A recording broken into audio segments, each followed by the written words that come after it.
Hello, everyone, and welcome back to the third public information meeting for the NEPA design phase of the Arlington Avenue Bridges project. I'm Judy Tortelli, project manager for the RTC. You are watching a pre-recorded presentation that will run until June 30th.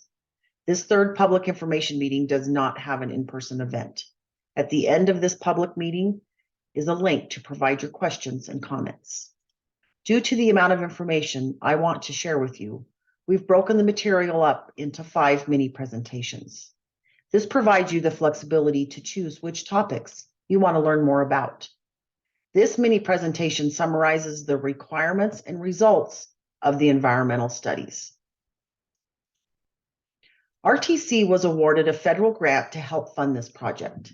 Federal funding requires that we comply with the National Environmental Policy Act, referred to as NEPA.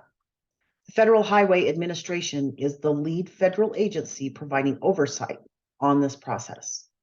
RTC has been coordinating with the Nevada Department of Transportation, FHWA, and other state and federal agencies to complete the required environmental studies and identify permit requirements associated with construction.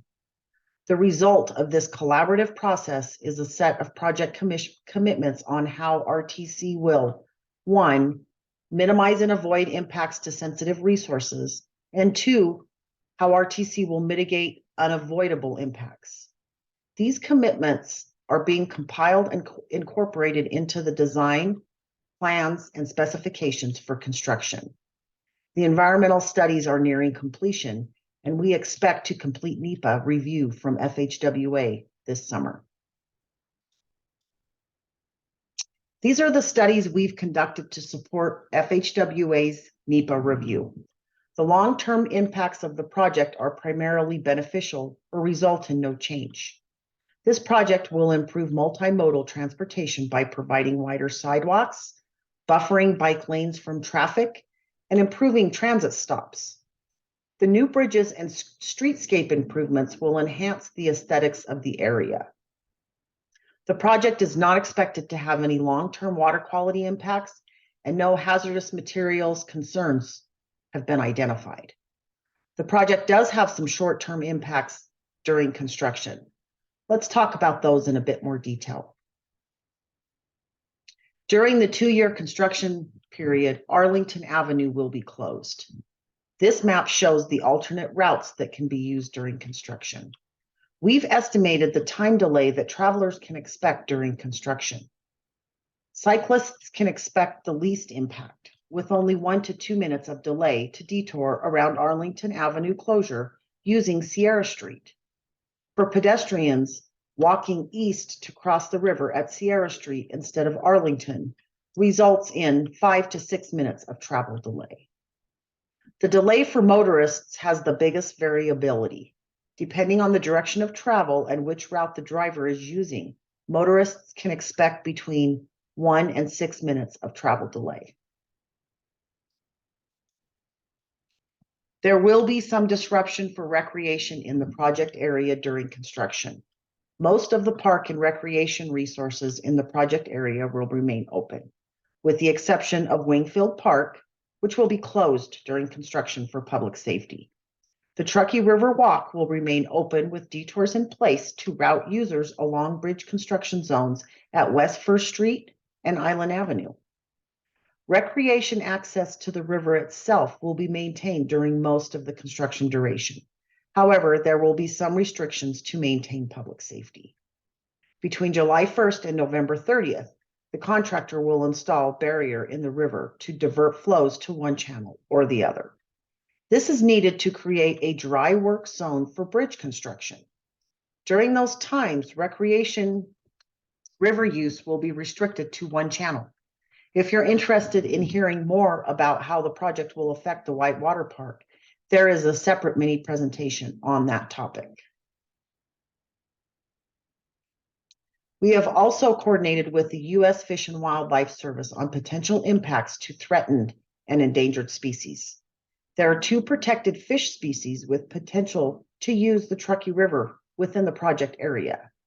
They are the Kui and Lahontan cutthroat trout. Installation of barriers in the river to divert water away from the bridge construction has the potential to affect these species. To minimize this potential, the diversions are only in place when the typical spawning period for these species is over and water flows are at a minimum. The consultation with the U.S. Fish and Wildlife Service resulted in a finding that the project may affect, but is not likely to adversely affect either of these species. RTC has been coordinating with the Nevada Department of Transportation and the Federal Highway Administration to comply with the Section 106 of the National Historic Preservation Act. The intent is to identify and consider project effects on significant cultural resources and seek ways to avoid, minimize, or mitigate any adverse effects. There are several buildings in the surrounding area that are either listed as eligible for listing in the National Register of Historic Places. The Nevada Department of Transportation and the Federal Highway Administration are preparing final submissions and will be seeking concurrence on determinations of eligibility and findings of effect from the State Historic Preservation Officer. The Federal Highway Administration and the Nevada Department of Transportation commenced Section 106 Native American consultation with project notification and continue to consult as the project progresses. One of the final steps in the environmental process before construction can start is for RTC to get authorization from state and local agencies who have jurisdiction within the project area. We are currently working on getting a Section 401 water quality certification from the Nevada Department of Environmental Protection and 2 permit authorizations from the U.S. Army Corps of Engineers, including a Section 404 nationwide permit for impacts to the river and a Section 408 encroachment permit for alterations to a civil works project.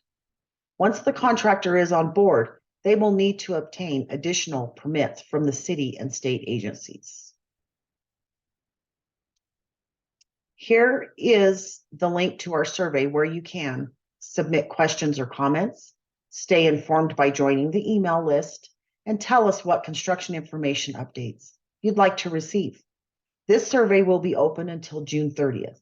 Once it's closed, the team will compile the questions and comments received, and responses will be posted back on the website in August.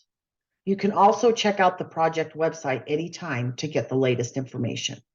That is at www.arlingtonbridges.com. Thank you for your participation, and please complete the survey to provide your input by June 30th.